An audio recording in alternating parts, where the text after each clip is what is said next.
لابردنی تابلۆی سەر باڵەخانەکان کە ڕیکلام بۆ با بڵێن کالا و شتومەکەکانیان شوێنەکان دەکەن 132 تابلۆ لادرایە کە بە پێچەوانەی ڕێنمایەکان و یاسایەکان دانرا بوو.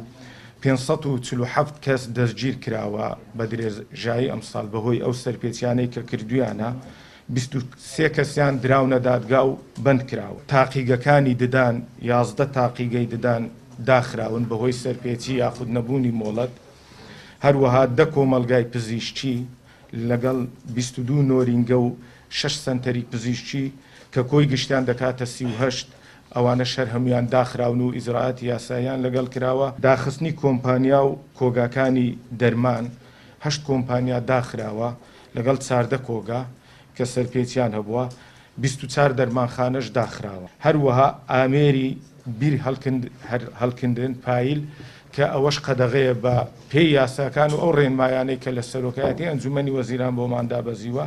35 ئامێر دەستی بەسەرداگیرا و ڕەوانەی کارگەی شیشکران بۆ ئەوەی بتواندرێنەوە لەوێن دەرێ. کۆی گشتی ئەو غەڕامەی ئەو پێبژاردنەی کە کراوە بۆ ئەو شوێنانەی کە سەرپێچیان کردووە 107 ملیۆن و 500 هزار دینار بووە.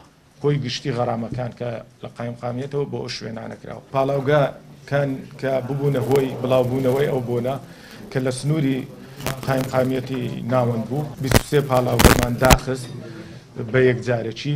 هەر 23 پاڵاوگەش بە پێی نووسراوێکی فەرمی ڕەوانەی دادگامانکردنەوە لە ڕێگای داواکاری گشتی. ئێستا ژەگە سەرنج بدەین ماوەکی زۆرە ئەو بۆنە بوونی نمایە لە ناو شاری.